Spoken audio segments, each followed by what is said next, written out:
Bilang tugon sa sinapit na trahedya ng magkapatid na sina James at Elpidio Bacau na nawala ng tahanan matapos matupok ng apoy ang kanilang bahay noong ika-1 ng Nobyembre taong kasalukuyan, nagsagawa ng isang makabuluhang aktibidad ang kapulisan, katuwang ang Company Advisory Group upang maipadama ang diwa ng Pasko sa gitna ng kanilang pagsubok.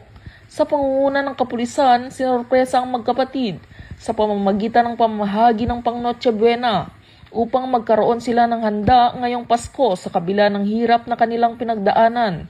Ang naturang tulong ay nagbula kina Mr. and Mrs. Jerome Pintukan, Dr. Rose Lily Tala at sa buong Company Advisory Group bilang patunay ng kanilang malasakit at patuloy na suporta sa mga nangangailangan.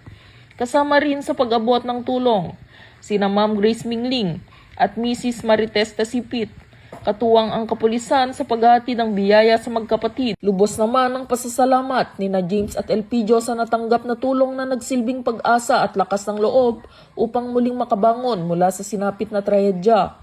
Ang aktibidad na ito ay patunay na patuloy na paninindigan ng 2nd Cagayan Provincial Mobile Force Company sa pamumuno ni Police Major Jefferson Dimukay, Acting Force Commander, sa pagiging kaagapay ng komunidad, hindi lamang sa pagpapanatili ng kapayapaan at kaayusan, kundi maging sa pagbibigay ng malasakit sa oras ng pangangailangan.